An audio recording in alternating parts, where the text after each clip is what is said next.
Hello and welcome to Positive Parenting. I'm Deanne Conrad, the Community Relations Supervisor for the Sioux Falls School District. Our topic today on Positive Parenting is the important role that athletic trainers play in helping our student athletes become successful and also become healthy again after an injury.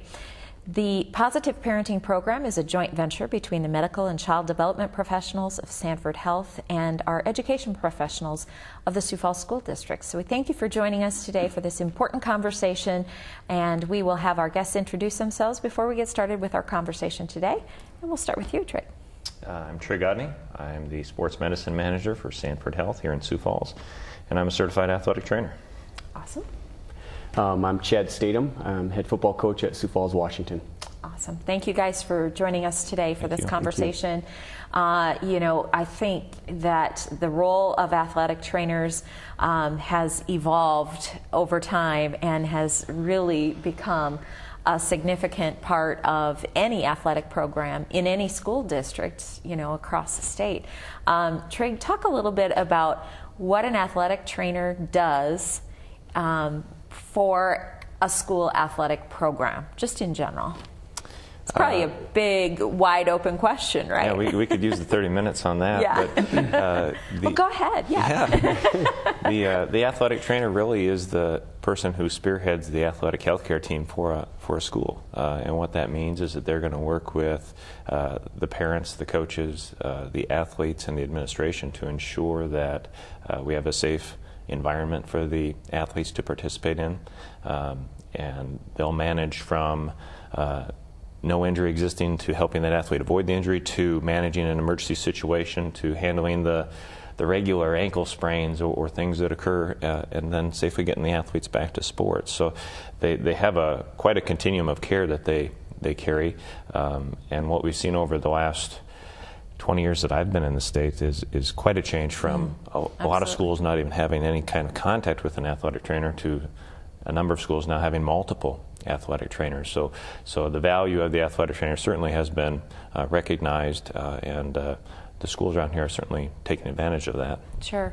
I think, I'd like to think it's not so long ago that I was participating in high school sports, and if you had an ankle or something that needed to be taped, coach probably did it, or maybe the student manager or something along that line. And injury, well, dip it in ice for a while and then heat for a while. And I think we were self-diagnosing many times what the injuries might have been. So it's come a long way since then. It has, and the athletic trainer certainly should be viewed as a resource for everyone within the school, because they don't just work with athletes, they work with anybody who's physically active, and can also assist in other health conditions that might be occurring, whether it's asthma or diabetes. Obviously, we talk about childhood obesity and some of those issues that come into play. So the athletic trainer certainly can be a voice to assist any of those individuals and hopefully promote a healthy lifestyle for all. Absolutely. Chad, you have the title of coach for Washington High School football. That's a big title to carry, but one you've carried well. For you, what's it like to have the support of an athletic training team to help your athletes? I think it's a wonderful resource, like Trig said. It takes a lot of pressure off us. I've been at small school where you are the trainer, you are the coach, and now we just know, like if an injury does happen, a student athlete can know that they can go to that person, evaluate them, and the practice can continue on, and we can accomplish what we want to get accomplished. And so having that trainer there, and it also is a relief, because obviously I'm not an expert on things, and in the safety of the kids, it's really important. And they do everything for us, from the ankle sprain to monitoring the weather. And we've been fortunate to have the trainers that we've had, and it really makes a safe environment for our kids. Right. One of the big topics, obviously, has been concussions, and that immediate assessment. And the importance of that oftentimes we think of football being where concussions occur, though honestly they can happen in any sport. And even as a bystander, I've heard of people who've been watching games who've been injured or received concussions or anything along that line. But the concussion piece of it has really heightened, I think, the awareness of what athletic trainers do, because as you know, a hard hit takes place on the field, you get your bell rung. You know, it used to be kind of a sense of toughness, I think, if you stayed in the game, and that really has changed over Absolutely. time. Yeah, just in the last 10 years, I think the research alone has really shown us where concussions have, you know, the effect of it has on everyone that plays the games or any type of game. And I think we're getting more and more with research and studies of the brain. We're getting more aware of the effects of concussions and preventive. And the preventive's a big one. And trainers play a big part of that. And our kids, you know, that toughness aspect, that's where our trainers have to really develop a relationship with our kids. They have to know our kids. We're very aware. We always tell our kids, like, if there's something not right, talk to the trainer. Don't hide anything, and make sure that they talk to them. And sometimes some kids will come in and say, hey, I don't feel well. It could be anything from a head cold to, you know, yeah, they have a concussion. And the trainer needs to know that and evaluate that kid. And they have to develop a good relationship with them so they can trust them. Sure. So in that vein, Trig, building relationships, that's part of knowing whether an athlete is, you know, going to be okay or whether they do need to, you know, sit out or what have you. But building that relationship, I think, is pretty key, right? It's vital. You know, I often go out and cover sports in my current role where I might be on a sideline for one game and that's it. And one thing that really helps the athletic trainer and the coaches as well is that they understand how that athlete acts, what their mannerisms are, what, you know, how they converse. And I don't necessarily always have that advantage when I go out and cover a sport. So I do rely on others to do that. But for an athletic trainer that's assigned to a school, that relationship can be everything. And it doesn't have to just be concussions, but it's a trust. It is rapport with not only the athlete but the parents. And so the encouragement I would also have for parents is to say, your son or daughter doesn't have to be injured for you to introduce yourself to the athletic trainer and get to know them, because if something does happen, then again, relationship exists, and you can have probably a more constructive conversation and interaction that's going to, again, benefit the health of the athlete and just help in decision making. Absolutely. For how that athlete returns to sport. Wonderful. Yeah, that I think, like I said, I think that probably is the injury that we hear of that makes me think of, you know, gosh, it's great to have somebody that can assess in a situation like that what the signs and symptoms are. Who are those professionals? What kind of background training or constant training are you guys going through in terms of staying on top of the latest research and things like that? Well, we, as a healthcare professional, we have continuing education requirements. Every 2 years we have a certain number of credits that we have to report. There's been some changes in that over the last few years that really lead towards evidence-based practice or practice that is backed by research. And so it's important that people know that that's really where all of the education is going. It needs to be supported. At Sanford, we're doing a lot of different research in the world of concussions. We have a concussion specialist, Dr. Verl Valentine, who really leads our team. He's on the forefront of that. He participates with groups nationally and internationally and does various research, both clinically with his diagnosis and evaluative tools, but also with return to sport. And so I feel fairly blessed working where I do that I have that kind of support and that kind of expertise that really keeps me up to speed, keeps our athletic trainers in all of our different settings up to speed, because we want to make sure we're providing the best care possible. The care that I provided for concussions when I first became an athletic trainer back in the mid-90s is much different than what it is today. We used to take kids and we'd evaluate them, and we'd sit them out for 20 minutes, we'd reevaluate, and if we didn't see anything, they'd go back to play. And now we sit here and I think about that, and it's like, wow, what might have happened in those situations just because we didn't know. And so that's where, again, that research really lends itself to the care that we can provide. Yeah, and all that detailed research and that they're working on while you're working on, I mean, you're not just a coach, you're a teacher too, so you have that as your primary responsibility, and then, you know, coaching beyond that. There's no possible way you could stay on top of all the latest research. No, and you shouldn't. I mean, you're a teacher. Like, I'm a history teacher. That's what I do. Yeah. I'm not a medical field guy. So could you teach history? I actually had a major in history. Oh, so well, that was a loaded question. I don't know if I could teach it, but I would be interested in it. Okay, but good call on that. But I was going to say the swap wouldn't be so easy, but maybe it would. But in terms of, you know, that expertise, it's just invaluable. Absolutely. Like I said, I'm a teacher. I'm not a medical field expert, and that's why having a trainer there and knowing if a kid's struggling in practice it might be heat, you know, and everyone reacts differently. They're acclimated differently. It's just nice to have our trainer there. Our trainers will sit on the sideline, and he has apps for like lightning. He has apps for heat, and we have certain heat standards that we follow with our trainer, and we communicate.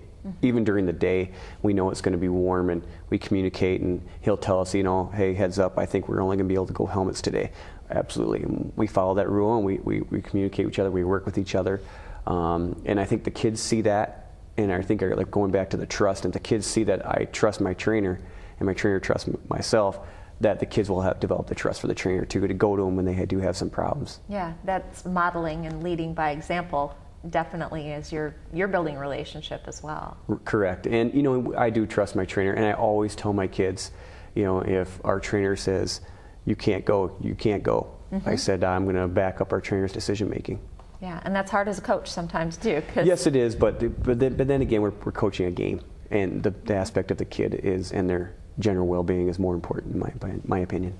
Absolutely. What's the biggest injury that athletic trainers are dealing with? Is it the sprains, that kind of thing, or the most common? Most common. Not biggest, but most common. Yeah. Yeah, I mean, it's probably going to be either a muscle strain of some type. Those happen almost on a daily basis, or it might be an ankle sprain. I mean, that's obviously a very common injury for any sport that has some type of change of direction, and most sports have some type of change of don't direction. Know too many that don't. Track doesn't have as many of those, but we still see some ankles there. Sure. But that's probably the most common thing that we might see is either that ankle joint or some type of a muscle, often a hamstring or quad or calf muscle that would have an injury to it. Upper extremity has fewer injuries.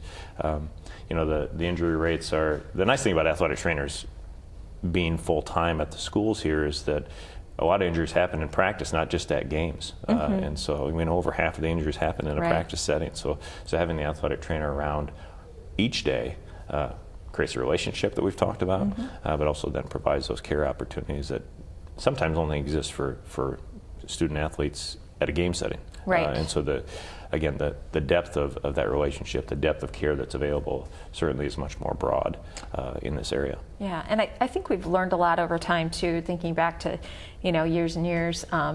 Yes, there was probably, that preventative piece where you're doing your stretching and the proper stretches and things like that. But again, I think science has come so far that we've learned a lot about muscles and the way in which they work and how to make sure that they're not tight and, able to handle the various movements that are going on. So that stretching piece is important too. It is. And, there's still controversy about what the best way to warm up for an activity is. I think we've gone more to the route of a dynamic type of warm-up where we're moving and we're allowing the muscles to gradually get used to the activity, get some blood flow in there, increase the elasticity to those muscles rather than calisthenics and just sitting and doing static stretching. And so we've moved more in that world, and you'll find teams that don't even do any static stretching, and that seems to be totally fine according to the research that we see. And so coaches need to make the decisions, and they can have obviously conversations with the athletic trainers about what to do, but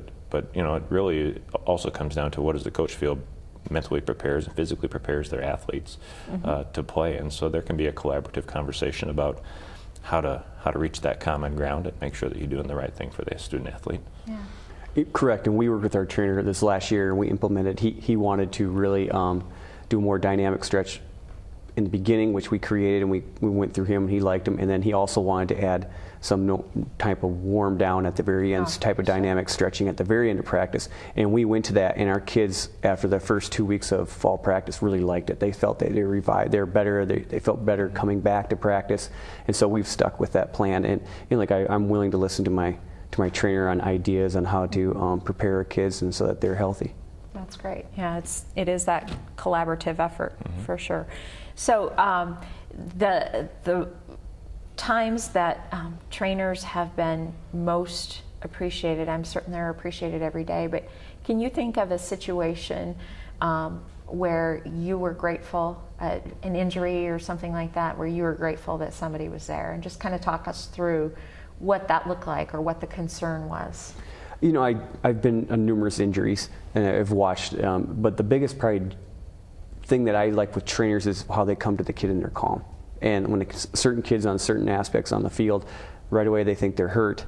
And I've been in situations where, you know, they're not hurt. They just, they just need a moment to get back, and the trainers calmed them down and got them back on their feet and calmed down and, you know, got them going again. And just that reassurance that you're okay. Even when they are injured, just saying you're okay. You know, we'll get you calmed down. We'll take care of you. Don't panic. And I think that's the biggest thing when I do see an event happen in practice or in the field, is just how they're able to just get the individual just to relax and let us take care of you. And you know, you don't need to don't worry about getting back on the field. We're going to take care of you, and in due time you'll make it back. Mm-hmm. Yeah, I think I know that you know, in past injuries or reported injuries and that type of thing, that you know, people have said and coaches have said that just the crucial first moments of assessment after somebody is, you know, if they're down on the field or what have you, you know, they're trying to take care of the other kids who are worried about their friend, who are, you know, and that type of thing. And it does play a really important role that they provide that sense of calm, and that, you know, we're going to take care of you. So. Well, they present the calm, but they may not always be calm inside. You know, we have probably the biggest things for us are when an emergency occurs. So whether that might be a suspected cervical spine injury or a significant joint injury, those are the ones that get your adrenaline going and your heart pumping. And obviously there's a lot of stress with those things. What we try to do is after the fact, talk with our staff and debrief. And really talk about the situation, because sometimes maybe they didn't present themselves quite as calm as what they maybe could have, or did they think through all the steps that they needed to. And so we'll try to do a debrief. I tell my staff, if you have an ambulance call, let me know, shoot me a text, just let me know that happened. We'll talk the next day or that night if they prefer to, just so that we can talk through the situation, so that next time we have even more experience and thought that we can provide to any care that we provide. So it's important for them also just to calm down and be able to talk about the situation. Well, really, I'm just, as you're saying that, I'm thinking, yeah, that really puts a new emphasis on first responders. You know, that they are first responders in terms of, you know, even you think of your ambulance professionals and your, you know, if police are needed or whatever as first responders, but they are standing there. If something's going to happen, they are first on scene. That's right. And they need to be prepared. Yeah. I mean, when I go to the sideline for a football game, I run through several things in my head. I'll run through my concussion management plan. I'll run through what happens if I have a cervical spine injury. Where's my ambulance? Do they transport? Don't they? Because I often will be out in a small community, so I don't always know some of those details until I get there. I'll run through my knee exam in my head. I want to make sure that I'm ready to go. And so there's preparation that the team does to get ready to play. There's also should be preparation for the medical provider to make sure that they're ready for the situations that may arise. Right. Chad, you mentioned prior to coming to Sioux Falls that you were in a smaller school district.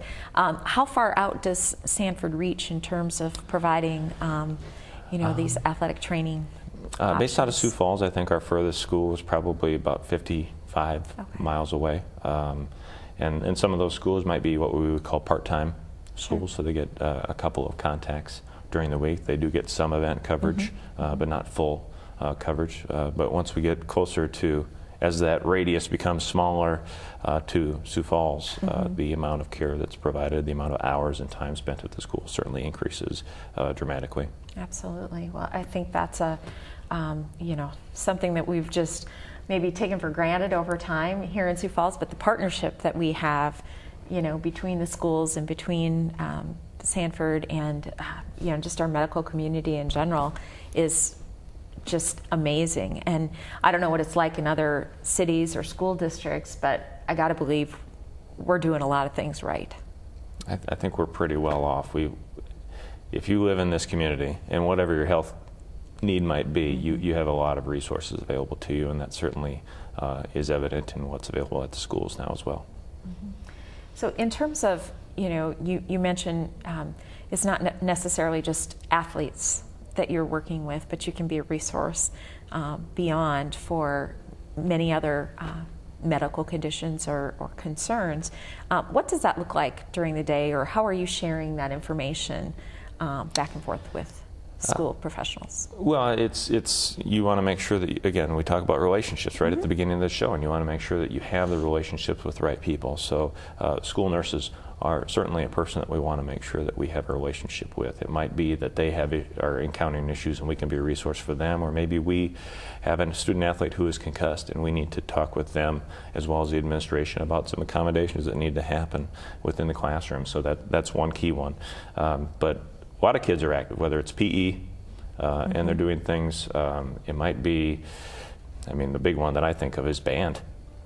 In a particular marching band. And so, it wasn't uncommon for me when I worked in the high school setting to see band athletes on a regular basis because they're on their feet constantly. They are doing rigorous activity.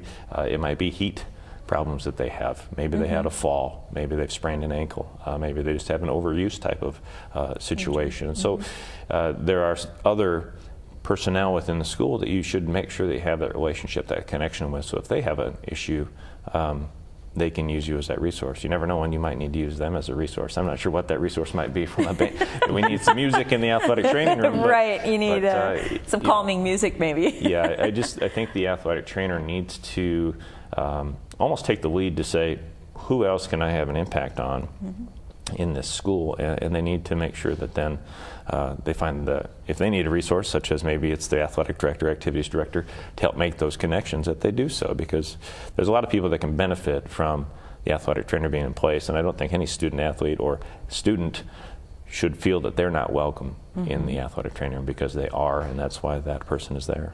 Wonderful. Yeah, those oftentimes, I know there's debate about, how hard do band members really work? Well, if you've ever been in a band, you know that it's hard work. You're out there practicing, and no, you don't have pads on like the football player, but you might be carrying, the bass drum or whatever, and you're still, your body is susceptible to the heat, the constant use and those types of things. So, and the band's got to be important to the football coach too, right? Jazz you up and get you excited about things. Well, of course, and like our football players always have respect for our band kids because they're out there working hard all the time, and people don't realize they're holding the equipment, they're on the they're in the heat of the day too, and they have they're affected by the same way the football players are as well. Absolutely.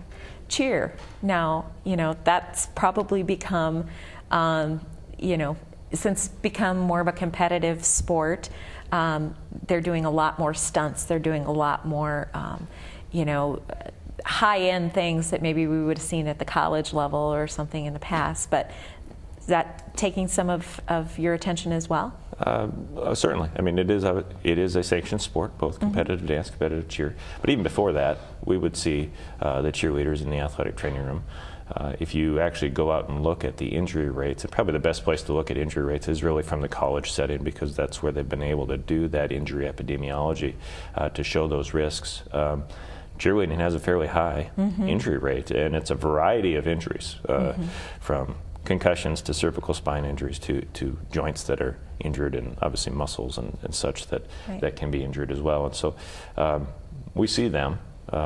We see them regularly, and so it's something that for the athletic trainer, I think that if they've never been exposed to what they do in a practice setting, to what they do on a regular basis, it's important for them to get out there and observe that setting as well, because understanding the mechanisms of injury is very important to getting the athlete back safely, because it might change how you do your rehabilitation. It might change some of the things that you want to test with that student athlete to make sure that they're now ready to return. So an athletic trainer better be pretty well versed in the different activities for the students that they're going to be providing care for. Right, and we have a range of them, from,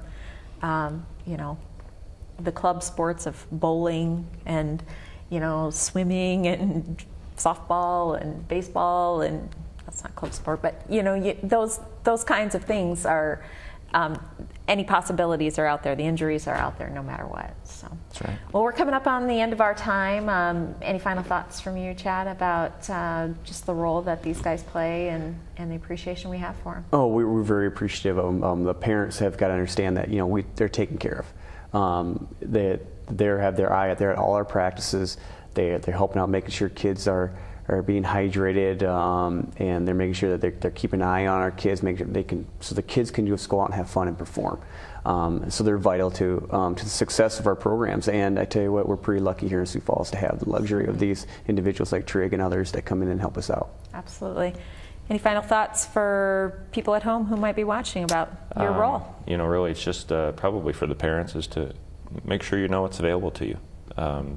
Whether it's in the secondary school setting or youth sports, what health care is available to you? What training do the coaches go through on the emergency side? Are they CPR 80 certified? So just having an understanding of the resources available to you is important. You want to be in the know rather than guessing, and so that would probably be the encouragement that I would have for people. Absolutely, and we are CPR and AED certified. Correct. Awesome. Wonderful. Thank you both for joining us today. I think it's a topic that many of us, you might see them on the sidelines at a football game or a basketball game, but their role is much bigger than football and basketball, and really they're in our schools to support all students who are active at any point during the day. So thank you for joining us today on Positive Parenting.